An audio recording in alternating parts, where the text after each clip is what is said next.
פרק ט"ז. ושרי אשת אברהם לא ילדה לו, ולה שפחה מצרית ושמה הגר. ותאמר שרי אל אברהם, הננה עצרני אדוני מלדת, בוא נא אל שפחתי, אולי יבנה ממנה. וישמע אברהם לקול שרי. ותיקח שרי אשת אברהם את הגר המצרית שפחתה, מקץ 10 שנים, לשבט אברהם בארץ כנען, ותיתן אותה לאברהם אישה לא לאישה.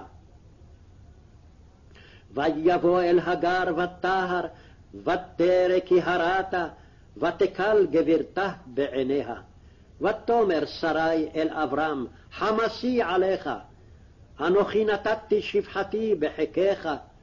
ותרא כי הרתה, ואקל בעיניה, ישפוט אדוני ביני וביניך. ויאמר אברהם אל שרי, הנה שפחתך בידך, עשי לה הטוב בעינייך. ותעניה שרי, ותברח מפניה. וימצאה מלאך אדוני על עין המים במדבר, על העין בדרך שור.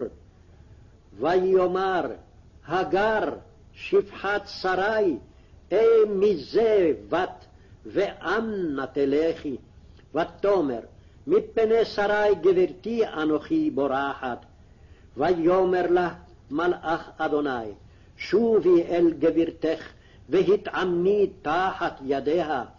ויאמר לה מלאך אדוני, ארבה את זרעך, ולא יספר מרוב. ויאמר לה מלאך אדוני, הנך הרה ויולדת בן, וקראת שמו ישמעאל, כי שמע אדוני אל עונייך. והוא יהיה פרא אדם, ידו וכל ויד כלבו, ועל פני כל אחיו ישכון. ותקרא שם אדוני הדובר אליה, אתה אל רואי, כי אמרה, הגם הלום ראיתי אחרי רואי. על כן קרא לבאר, באר לחי רואי, הנה בן קדש ובן ברד.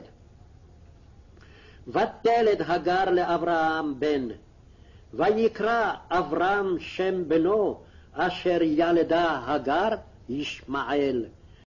ואברהם בן 80 שנה ו6 שנים בלדת הגר את ישמעאל לאברהם.